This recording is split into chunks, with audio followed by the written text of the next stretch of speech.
Welcome back to Temptation Time with Tiffany. I'm Tiffany Jones, and thank you for joining me again. So, last week I sent out a big email to all of my Facebook fans and all of my friends on Facebook and Twitter, and I invited them to send me some questions that they would want me to answer during tonight's show. So I'm going to answer some of those questions tonight.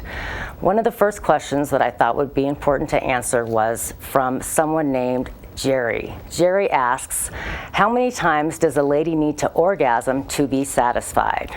Well, that's a great question, but it's also hard to answer because we should not focus just on orgasm, and everyone's different. Some people don't even need to necessarily reach orgasm and still be sexually satisfied.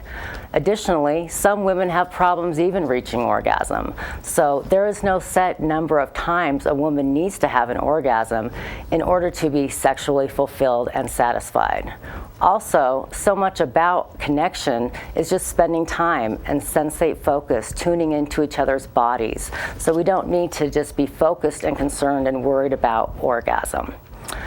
The next question someone sent is it normal for a woman to urinate during orgasm? And that was sent by Hillary.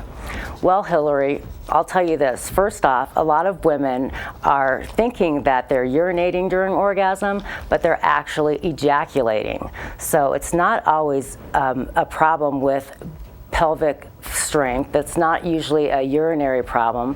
What I recommend is that you smell the fluid, and that way you can determine whether it's actually ejaculate or whether it's actually urine. Now, if it is ejaculate, you should just give yourself a hand and be excited about the fact that you're able to ejaculate, because not all women have this capability. Now, if you do discover that the fluid is urine, there's a couple things you can do to help prevent this problem. First, I would say you need to empty your bladder before any kind of sexual play with your partner. That can be a great way to avoid those kinds of situations.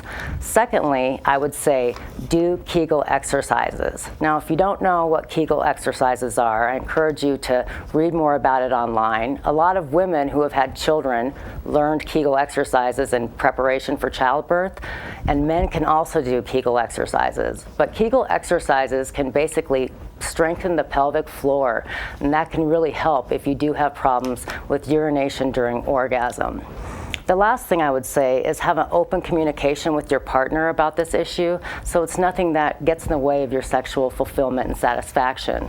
Do what you need to do to kind of prepare the area in the event that this kind of situation happens, and just have a conversation that's open with your partner so you both feel comfortable. It's something that shouldn't be something that embarrasses you, but something that you feel comfortable working on together. And again, strengthening your pelvic floor, you can work towards the goal of kind of solving that problem. Thanks so much for joining me here on Temptation Time with Tiffany. I've had so much fun being here. Again, I'm the resident sex expert for Nightstand TV, and I ask you to join me next Friday, where I'll be talking more about female sexual health. I'll be answering questions from viewers, and I'll be talking about some other topics that are guaranteed to help your communication with your partner and your sexual satisfaction. Have a great weekend.